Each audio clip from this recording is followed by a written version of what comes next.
Hi, this is Vijay Bambwani and I'm still at home recording videos for you. This video is a very interesting one, especially for oil traders.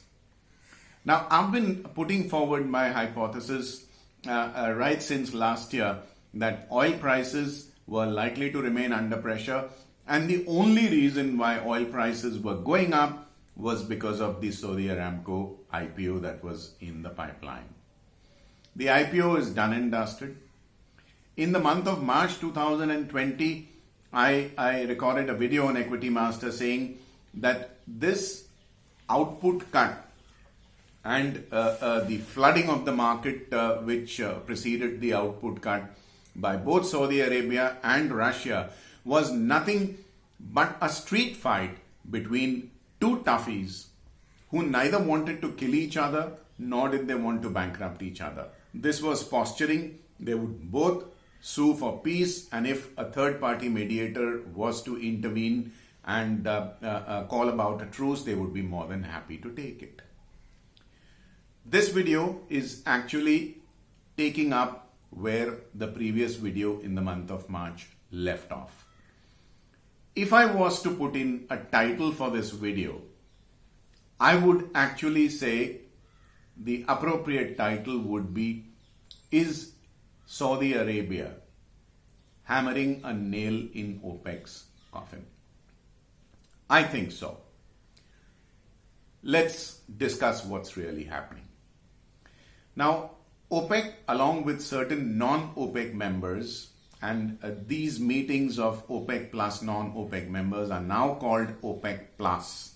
The plus indicating the non-OPEC members who are allowed to attend these meetings. So OPEC Plus has decided to cut output of the member countries, or especially this conglomerate which has now formed out of sheer vested interest, so as to cause an artificial shortage in the market and push oil prices higher. This is like a joint family. OPEC is like a joint family, and this time around OPEC Plus very simply means that outsiders have been allowed to come and stay in the joint family home. As Indians, we are not strangers to joint families. As a matter of fact, barely 20 to 30 years ago, it was very normal in India to see an ample number of joint families. And as we all know, there is bound to be a little bit of bickering, a little bit of pull and push between so many people living under the same roof. And hey, now you've actually allowed outsiders to come and stay in the house. So there's bound to be a little bit of conflict of interest, conflict of opinions, and what it means for you and me, possibility of a trade. Now, understand what Saudi Arabia means to OPEC. Very simply put, it is the big daddy of OPEC. It has the largest reserves and the output amongst the OPEC countries. And now that they've invited the Russians, who are the world's largest non-OPEC producers of oil, the kind of clout that OPEC Plus has is sizable. But in spite of the Saudis and the Russians insisting on OPEC Plus to cut their output and sell less in the market so as to boost oil prices, Saudi Arabia has gone ahead and actually sowed the seeds of discontent in OPEC Plus. If you have been following my posts on social media, a couple of quarters ago, I wrote about two oil wells which are present on the Saudi-Kuwaiti border. These two oil wells are Wafra and Kufji. Since they were disputed as to where the jurisdiction lied, was it within Saudi Arabia or within Kuwait, or possibly no man's land, which is the international demarcated border, because of this lack of clarity, these oil wells were not producing anything at all. Now, ahead of the Saudi Aramco IPO, the Saudis and the Kuwaitis reached a conclusion that these oil wells would be jointly owned and the output would be shared by both governments. These two oil wells, although small compared to the supergiant Ghawar oil field, are still sizable in numbers. The combined output of both these oil wells, the Wafra and the Khufji oil wells, will very easily exceed 500,000 barrels a day. Yes, you heard me right, 5 lakh barrels a day.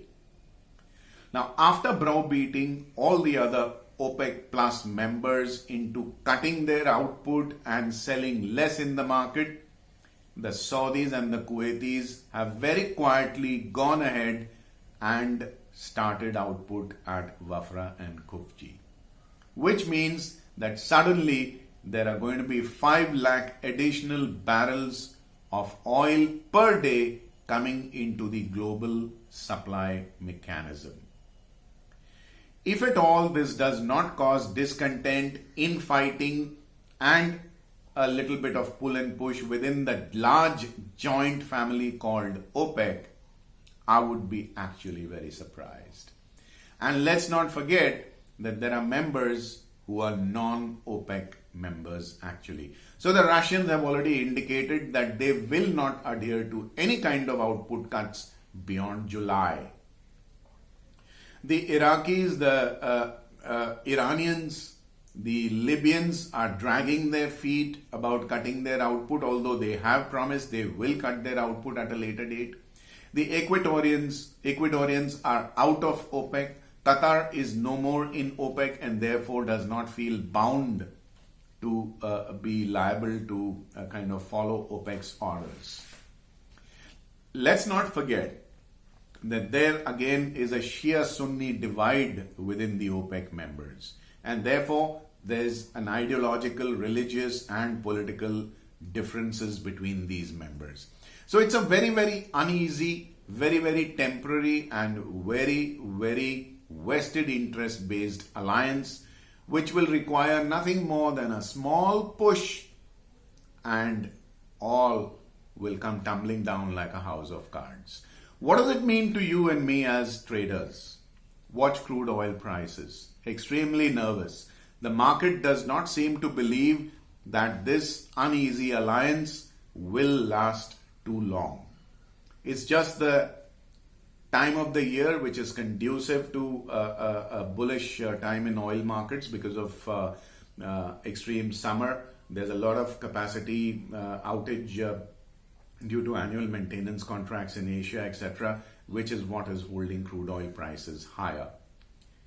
Will OPEC Plus at some point in time unravel? I think so. As a matter of fact, I'm willing to bet my money on it.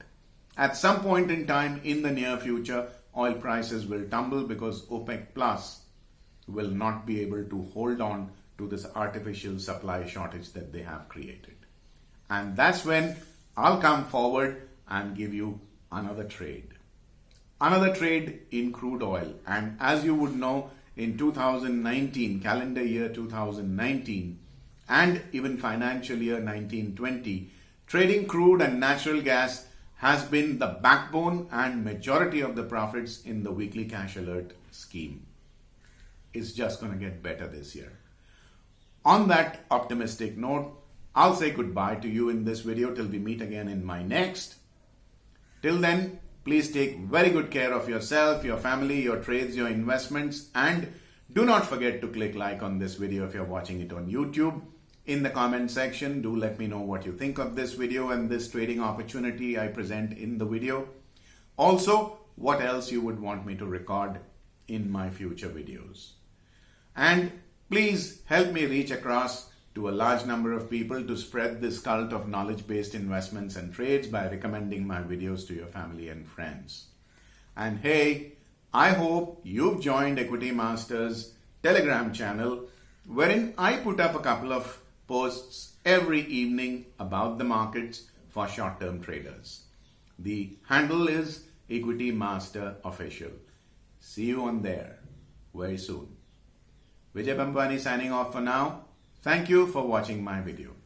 Also, do not forget to subscribe to my free email newsletter, Fast Profits Daily, and get my free guide, How to Trade Markets Like a Pro.